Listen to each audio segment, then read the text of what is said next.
Welcome to the Nomad Summit Podcast. And again, we're doing an online episode that we're recording online. And it's so interesting, Alexandra, because you're still at network school in Malaysia. And when I look at you here on the video call that we're on, I see a curtain behind you. And I see exactly the same curtain with our guest. Isn't that funny? What a coincidence. No way.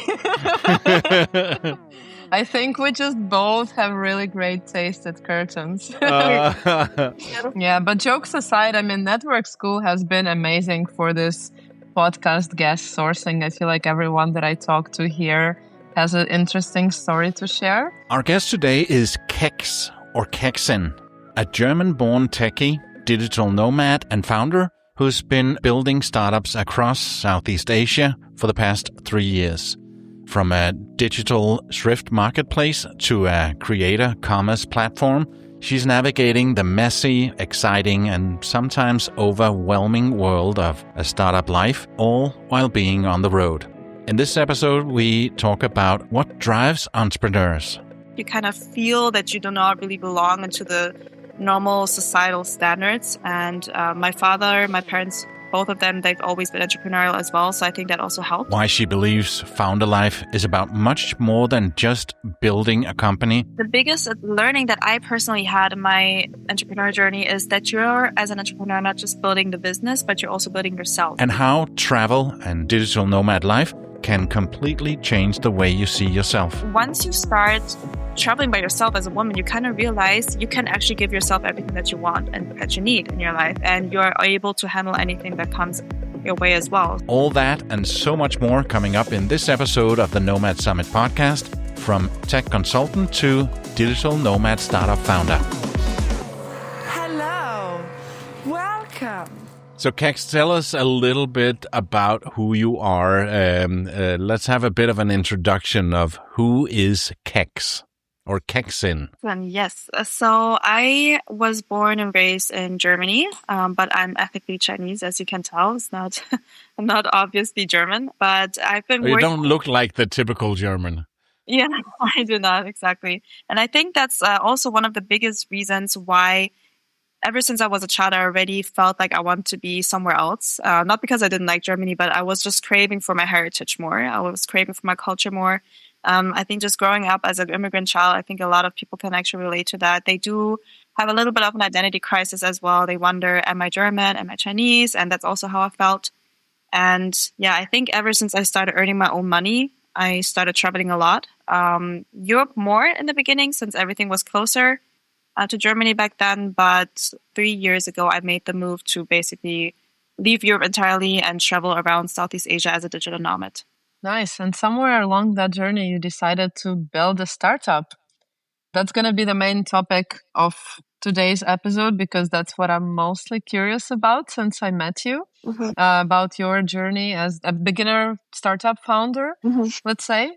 So I guess we can jump right into it. And I would like to ask you, first of all, like, how did that idea to build a startup even come to your head? So you were working, like you have a full-time job in tech consultancy, right? And you were traveling. And then most of the people that I know from the Nomad community, they start doing some freelance on the side or some side projects as like side hustles. But you decided to go serious, let's say, from the beginning and basically, build a startup. So what was your thinking behind it and your first steps? I think for me, it's been a bit the other way around, because everything I've ever done since I was a teenager were actually my own things. So I had like a small little e-commerce, for example, while I was still studying. I did freelance sales. I sold insurances back then. Also, when I was studying, it's a tough business to sell insurances for sure. Even I remember in high school, we had outside curricular activities. I chose the economics curriculum, where I was building a business with some other fellow students. So I think I was just I've always had that spirit of being an entrepreneur. And I think every entrepreneur can relate to that. You kind of feel that you do not really belong into the normal societal standards. And my father, my parents, both of them, they've always been entrepreneurial as well. So I think that also helped. So yeah, I've started building my own things ever since. But I also realized that when you are only used to your own style of working, that you maybe do not have enough of an understanding what skills you're lacking and what kind of processes you're lacking, what kind of structure you're lacking. And that is actually why I intentionally decided to go into corporate 5 years ago, because I realized, okay, I think I'm so messy. I'm like all over the place. I'm trying to wing everything, but I want to know, how do people actually get things done? And what are the processes like? What kind of softwares do they use? How do you collaborate with other colleagues? And that's why I basically chose consulting, because consulting at least were different kinds of projects every few months, because otherwise I think I would get very bored. But yeah, I just chose to keep it because the learning curve was very good. And I also do not want to build a business feeling like I'm struggling with funds or with money, because I do believe that people, when like your clients or investors are talking to, they will smell your desperation. So I did want to be able to make decisions logically, clearly, not out of pressure of money. And that's why I kept it for now. But I do know that the time will come quite soon for me to go full time into my entrepreneurship. Yeah, I can say that for me, it's that's a very relatable story on going into employment to figure out how things work.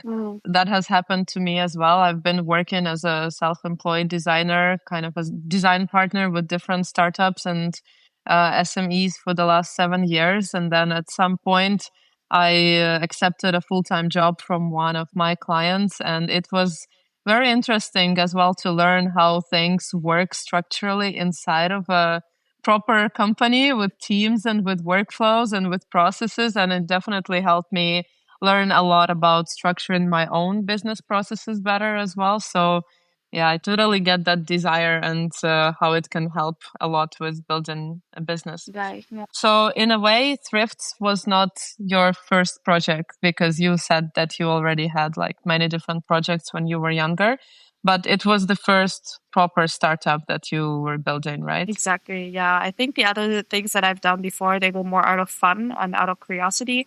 Not really, I didn't have a business plan down. I just started doing things. I think that's like the more intuitive way of approaching things. But now with THRIFTZ, I think that was my first one that was a bit more serious, where, I went through the normal startup process of creating a business plan, creating a prototype, and then MVP and so on, like the usual rules that you would follow. Yeah. How did you get that idea? Like, first of all, tell a little bit to our audience about what it is, and then how did you get an idea to build something like that? So THRIFTZ is a digital thrift marketplace built for Southeast Asia, and it's basically a platform where fashion lovers can buy, sell, and swap their pre-loved clothes. And in the first 2 months, it grew quite organically. We had over 100 people already onboarding onto the platform with quite organic marketing. I did not pay anything in ads or whatsoever. And my vision is that once we have enough people on the platform, we want to do it very in a gamified style. So people can actually have it auction-based, for example. We will have people streaming clothes, and people can buy fun items in order to fight for their favorite item. So I think that is a very exciting idea, because that really reflects also the mentality of Southeast Asian markets, street markets, right? So you both live in Chiang Mai, you know how it feels like, right? Like people are like bustling there. It's late at night. There's food everywhere. The energy is just very high. And I wanted that energy to be reflected in an app, basically. So why is that more a thing in Southeast Asia and not in Europe or North America or South America or anywhere else in the world? Why is that a thing here? That's a good question, actually. Did you go to a supermarket when there was a sale and people were fighting over the clothes and thought, yeah, I got to launch it here? Yeah, socks, right? Yeah. So more like wild energy. You have random things everywhere that you can buy. Yeah, basically that energy. That's really fun. It's like a street market online. Right. But you decided to launch it here. And are you planning to go into other parts of the world? Yes, in the future, I would go into other continents or in the world. But I do think that Southeast Asia is the future, in my personal opinion, because there's so much growth happening right now. Europe is already quite grown, US even super high competition. Middle East, of course, would also be an option, but I personally do not have that cultural intuition for the Middle East. And since I'm living in Southeast Asia as well, I just thought it would be the best place to do that. And what was your process of building it? Did you build it alone? Did you have the team? You said that you started properly with a business plan, right? But what were the resources behind it? Right. So actually, the story was actually that when I moved to Bali, I initially had another business idea in my head. Of course you did. To be honest, now that I think back of it, I'm a little bit, okay, that was very ambitious because I wanted to implement B2B health solution, like a mental health solution in Southeast Asia. And I realized it is actually quite hard to implement a B2B solution like that when you do not have any strategic partners in Southeast Asia. And since I just came to Bali back then, which is also not the place for B2B partnerships when you think about it, because there's no corporate really in Bali, I kind of realized, okay, I think I either have to go back to Europe or I stay here and I try to find something that fits the market more. And I basically gave myself 2 days to brainstorm accordingly. If I could come up with a business idea or with a business model that I, on one hand side, feel really passionate about, and on the other hand side, that also makes sense and that could be monetizable and buildable. And I think I've just been thinking a lot about ideas that I've picked up in the Western world, in Europe, where I grew up, and realized maybe this could also work in Southeast Asia if we localize it. And Vinted, for example, is the European example of THRIFTZ. It has specific ways of fitting into the European market. It's more structured, it's more clean, it's more minimalistic. Whereas in Southeast Asia, designs like that, I mean, Alexandra, maybe you could challenge me on that, but if I am talking to a specific set of people in Southeast Asia that love secondhand clothes, these are usually very artsy people, very alternative people, and they do want a branding that sticks out to them. That's why I chose neon blue and neon pink colors. And not too much of a clean color, for example. Yeah, design in Southeast Asia is a very different story from our Western standards and perceptions, for sure. Yeah. Like, for example, when you look at Shopee, I mean, once you open Shopee, you get a heart attack already because everything's flashy, everything's orange. So yeah. For the Western person, it's really hard to deal with that. Right. But in Asia, that's what works. Yeah. It's very organized of you to give yourself 2 days to brainstorm on the idea and then decide on something. And I guess that's a very good structure to set up because, I've met a lot of people who just keep brainstorming basically forever on what they want to build and never then actually get to the building. Yeah, that's exactly what I wanted to avoid because sometimes you do get demotivated, of course, because of a specific idea that you have and you maybe are scared that you're not going to be able to execute on it. And I did not want to fall into that loop, I guess, and just wanted to stay structured. Yeah. After a quick break, Kex tells us why she launched a second startup while her first one was still growing, how she's trying to solve the creator monetization problem in Southeast Asia, and why she believes a digital nomad might never truly settle down. We also talk about Bali versus network school, startup founding, and hear her powerful thoughts on how travel can change your confidence, your identity, and even the kind of entrepreneur you become. But before that, I'd like to tell you a little bit about the next Nomad Summit. It's happening in Estonia in July. The Talent Edition is built around a specific question. How do you take what you're already good at and make it work remotely? Whether you're looking for a remote job, thinking about freelancing, or somewhere in between, this is where the journey starts. The program is focused on practical skills and professional development, how to position yourself for remote opportunities, how to navigate cross-border tax and business registration, how to avoid the scams and dead ends that waste everyone's time. And because it's happening in Estonia, one of the most digitally advanced countries in the world, you'll also get a front row seat to what a remote-friendly system looks like in practice. Go to thenomadsummit.com to find out more.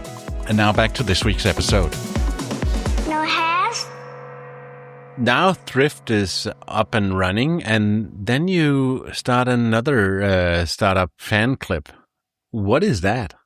So the reason why I wanted to build something else next to THRIFTZ is because with marketplace models like that, it does take a while until you hit a critical mass because you do have to onboard, two sides, like chicken and egg, right? So I am betting on the long game here, especially when it comes to the Philippines and especially when it comes to secondhand fashion, because that is still very, very niche and not something that's normalized enough.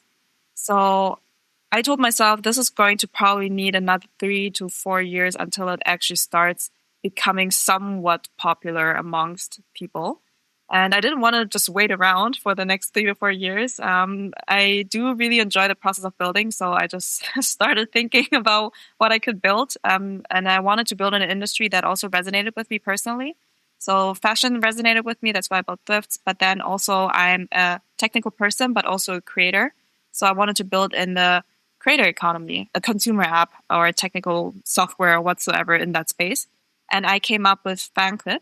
And Fanclip, it serves 2 purposes. So the first purpose is to give creators in Southeast Asia a possibility to monetize all their recommendations in one visual place. So think something like link in bio, but it's aesthetic and it looks like their own Shopify storefront, basically. So their fans can just buy their items that they recommend, and the creator will then earn a commission from it. But on the other hand side, it also tracks all the amounts of creator commerce data that is currently not specifically standardized within Southeast Asia for the brands. So for example, if there is a brand like Sephora that has a campaign with creators and the creators recommend their product on TikTok Shop. The issue with TikTok Shop is that there's a lot of fees actually that go down. It's not just the few cents that they advertise on the commission that you pay, but there's actually a bunch of other fees that you have to pay. And then there's also the issue that when a fan clicks on the product that the creator has recommended on TikTok Shop, that data gets rerouted to another platform, to another platform, to another platform. And all these platforms, they retain their own data because that's how their business model works, because sharing the data would actually eliminate the moat that they have towards the other platforms. And that's a huge issue though, because the brands at the end of the day are actually the ones that are suffering, because they're already paying a lot of money, line box style, into the creator commerce, into the campaign, not understanding really what is actually the ROI that we have and what is the data that tells us something about how popular a brand is in specific markets with specific creators. Mm-hmm. So it's essentially a data analyzing, data processing app behind the fun and playful, let's say, influencer, content creator looking app. Because that's what you told me when I met you first. You told me that you're building an app in data analytics, let's say, industry. And I was like, wow, that's something very scientific and sounds very serious. And I could never think that that was actually something so useful on the daily basis, let's say, for normal people in a fun industry.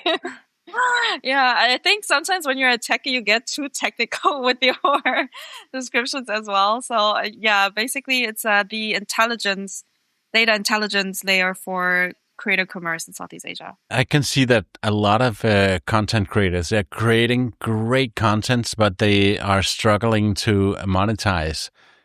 Why do you think so many influencers don't really make any money? And is that something that you're helping them with here? Yes, I do. I think number one is probably they do not have a proper process or a system in place. I think that's the biggest thing. And also, of course, because of the brands, because they usually do not pay as much as compared to Western campaigns, for example. But that is going to change significantly because TikTok Shop, for example, has a way higher adoption than in Europe. So people are more prone to actually buying from people live streaming, because that's also another cultural thing again, right, here in Asia compared to the Western world. So I think when creators actually try to take it more seriously and actually understand that this is the age of creator economy where you can actually earn money with just being yourself on social media, and giving them the tools to do so and guidance to do so, and also the data in order for them to actually track their own progress, I think that would really help. Mm-hmm. Do you facilitate that aspect of affiliate setup basically between the brand and the content creator? So how does it work technically? Let's say I'm a content creator and some brand wants to work with me, or I want to work with some brand. What happens? What are the steps to do it through Fanclip? So in the MVP version, we would either work with lightweight pixels or affiliate commissions. And we also have a tracking in place when someone gets rerouted somewhere to another external platform, and to which platform they have been basically forwarded to. I mean, it's just the MVP for now. That's like the best way on how to track it. And then also anything that is basically user behavior once they land on the platform. The session recordings is also a thing, right? To understand like heat maps and where they click, where they drop off, how long they stay on specific collections, how long they stay on specific products, how deeply they scroll, and what all these data points basically mean. And then as a content creator, I basically have my storefront with all the products that I'm recommending, and I can see these heat maps. I mean, I guess I can also see the analytics of clicks behind it as well, but also the general user behavior on my page, right? Exactly, yes. And I think it's also a very fun way to do it because Fanclip is supposed to feel more premium. I am prioritizing only creators that actually have a specific taste, because I like to call them curators also, like trendsetters or tastemakers, however you want to call it. Right. Because these are the people who really have a unique style or unique worldview, and they really are the ones who decide, okay, what is going to be trending next and why and so on. So the whole scrolling and the whole setting up collections, the digital storefronts is very Pinterest style. It's supposed to be very aesthetic first and community first and really getting your inspiration. Does that mean that only specific content creators will have access to the platform and they will have to be like selected and go through some sign-up process to be approved? Or will this potentially in the future be open for anyone to use? Yeah, in the future it will be open to anyone. But in the beginning now we are really prioritizing people who understand what it means to curate trends and collections and where people really look up to them, basically. I'd like to take a step back. How big are your two platforms? Is it just you, or do you have a big team behind you? Are you looking for angel investors that can put a lot of money into it so you can grow it even more and buy more advertising?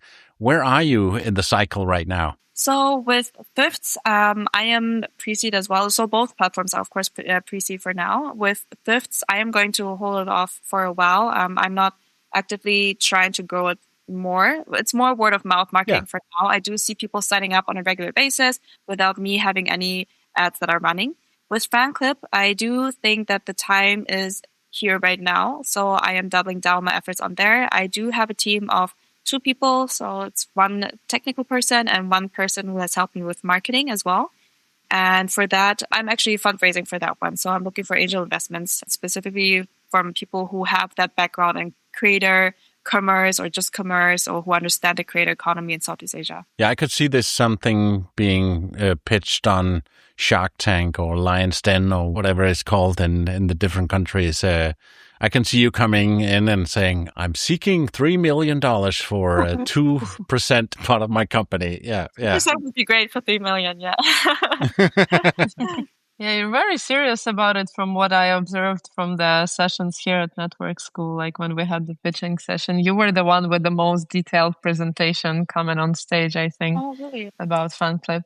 Oh, thank you. Yeah, I think I do take it seriously because, my heart, blood, sweat, tears, money is all in there. So, yeah. Is that your goal eventually, to succeed with these 2 startups and stop being employed and just work on your own projects? Is there anything else that you have like in the back of your mind that you want to build as soon as these are done? I mean, I think I enjoy the process of building in general so much that I don't think I would just stop after these 2, even if I would exit them successfully and everything works out the way I would want to. I think the person that I am, to be honest, I don't think I have been meant to be an employee forever. It's not my personality. It's been very, very good for me to learn the skills that you usually learn in consulting. I can build great slides. I think that's like one of the big things that you learn there. But yeah, so I will definitely keep on building. How much of a nomad are you these days? How much do you travel around? I do travel every 2 to 3 months. So even though I've been based out of Bali the last 2.5 years, I've still been traveling out once every 2 months, or even 1 month at least, which is crazy because sometimes I wonder, okay, people go to Bali to take a holiday, but why am I constantly trying to fly away from it? Escape. I don't know. Is it a thing for digital nomads that we just cannot settle down somewhere? I wonder. Maybe Paule can answer that. He's the one being in Chiang Mai now for, what is it, almost 6 months by now, or already 6 months? Yeah, close to 6 months. And it's the first time for me that I've been in the same place that long. I would normally say before I got this place here, this base here in Chiang Mai, 3 weeks in the same place would be a long time for me. So yeah, I'm one of those fast nomads, but now I'm slowing down. But after 10 years. It was bound to happen. Wow, 10 years is a very long time. Yeah, that's true. Has it always been Southeast Asia? Or? No, it's been all over the world. But Bali also has a great community of remote workers. I guess you take part of that as well. Are you a Canggu or an Ubud person? Work-wise, Canggu makes more sense because the Wi-Fi is way better there. Cafes are better, gyms are better. I did love Ubud though, I have to say. But I think the more spiritual you get, the less ambitious you get. So maybe it would be counterproductive for me to be too spiritual, because then I would lose my drive to continue building. Yeah, you gotta be careful with that balance, yeah? But do you ever miss Germany? I do miss German bread. Bread, cheese. Oh, yes. Oh, yeah. Yeah, I think that these are just like the little things that you know from your childhood, probably, that give you a little bit of a sense of security, safety, childhood feelings. But I think the decision to leave Germany was very intentional. I always knew it ever since I was a teenager, and I do not regret it. Where are you planning to go next after network school? So I am going back to Germany for the summer. Oh. And then after the summer, after the 1 and 2 months, I'll go back to network school in August. I just kept talking to everyone that I'm considering coming back in August as well. And I know a couple more people who are coming back in August. Yeah, apparently we are the first batch where so many people have signed up as a long-termer that early on as well. So maybe there's been some collective energy for all of us wanting to settle down somewhere with like-minded people. That's why we're all signing. Do you feel that here now, in terms of the community, it's better for you in terms of building your startup than back in Bali? I think here, specifically for techies, it makes more sense. In Bali, you also, of course, have a lot of digital nomads, but people there usually are just traveling through as well. And you have people who work in other industries more in Bali than here at NS. NS is, of course, very crypto forward, but also very techie forward. So I'm enjoying that as well. So, Kex, before we are wrapping this up, do you think that the lifestyle you've been living as a nomad and as a traveler, taking that leap, do you think that's changed your personality and who you are as a businesswoman? Yeah, I do definitely think that traveling outside of your home country and outside of your comfort zone is very life-changing. It gives you a lot of confidence in yourself, first of all, and I think especially as a woman, because as women, we grow up always learning that men are stronger than women. But I mean, that's unfortunately how a lot of people have been programmed growing up, right? Even like looking at Disney movies, the princess always needs to be safe. And I think once you start traveling by yourself as a woman, you kind of realize you can actually give yourself everything that you want and that you need in your life. And you're able to handle anything that comes your way as well. So if you're wishing to go to Thailand, you can just book it yourself and you can be there and be happy and sit by the beach. You didn't need anyone else to get you there. I think that's so forming for your own self-esteem and your self-worth and the confidence that you also need in order to do whatever you want, be it a business owner or even like in corporate or artist or whatever in life. Yeah, you can do anything, right? Really. Yeah. If you could give one advice to fellow beginner founders who are in the very early stages of building their first startup, let's say, what would that advice be? I think the biggest learning that I personally had in my entrepreneur journey is that you're, as an entrepreneur, not just building the business, but you're also building yourself. So you have to become that person in order to grow the business, to build the business, to endure its ups and downs, and even to be able to hold the success one day that you are hoping to achieve. Because, it's a lot about how you view yourself and self-identity and limiting beliefs that you have to get rid of. It is somewhat spiritual, actually, to create something and to build something in life. And finally, 3 questions, 3 quick answers. One app you can't live without? Grab in Southeast Asia. Existential. Okay. Window or aisle? Aisle seat. I need to grab my bags all the time. Okay. And speaking about bags, one thing you always have in your backpack? My earpods. I need to listen to music all the time. It energizes me. Kex, it was an absolute pleasure to have you on the podcast, and it's so inspiring what you do, and I hope you make it to Chiang Mai for Nomad Summit 27. Yes, thank you so much. Thank you, Kex. Thank you, Paula. Thank you. This episode of the Nomad Summit podcast was hosted by Alexandra Masnitska and Palabo. No hairs? The theme music was by Divyas Shea, aka Divi the Audio Nomad. สวัสดีค่ะ And it was produced by me, Palabo, of radioguru.co.uk.